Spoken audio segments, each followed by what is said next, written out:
బండి సంజయ్‌ని కర్మ సిద్ధాంతం వెంటాడుతుంది.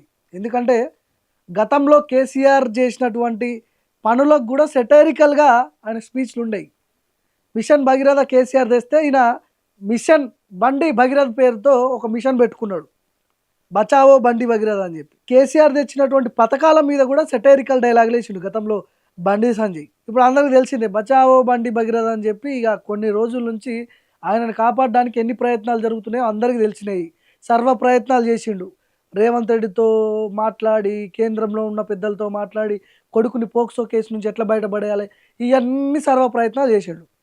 కానీ సోషల్ మీడియాలో వస్తున్నటువంటి ఆ మైనర్ బాలికకి వచ్చిన మద్దతు మామూలు మద్దతు కాదు. అందువల్లగా ఏం చేయలేని పరిస్థితుల్లో కేసు పెట్టడం జరిగింది. కేసు పెట్టిర్రు, రిమాండ్‌కి పోయిర్రు. ఇదంతా ఇదంతా ఒక సబ్జెక్టు. ఇది అందరికి తెలిసిన సబ్జెక్టే ఇగ.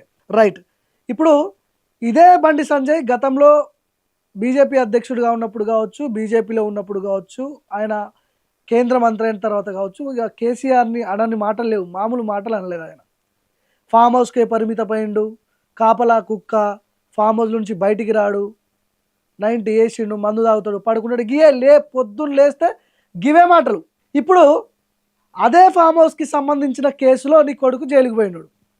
అదే ఫామ్ హౌస్‌లో ఆ మైనర్ బాలిక మీద అత్యాచారం జరిగిందనే ఆరోపణల మీద నీ కొడుకు మీద కేసు పెట్టి లోపలేసారు ఇప్పుడు. బ్యాలెన్స్ అయింది కదా ఇప్పుడు. సరిపోయింది కదా! అంటే దీన్నే అంటారు కర్మ సిద్ధాంతం అంటారు. మనం ఏదైతే చేస్తామో అది ఈ రోజో, రేపో, ఎల్లుండో ఏదో ఒక రోజు రివర్స్ అవుతది. చర్యకి ప్రతిచర్య ఉంటదంటారు కదా! అది ఇదే. Farm house, farm house, farm house అని వందల సార్లు అన్నాడు బండి సంజయ్. ఇప్పుడు అదే ఫామ్ హౌస్‌కి సంబంధించిన అత్యాచారం కేసులో మొయినాబాద్ ఫామ్ హౌస్‌లో అత్యాచారం చేసిండు ఆ అమ్మాయి మీద అని చెప్పి ఇప్పుడు లోపల పడేసిర్రు.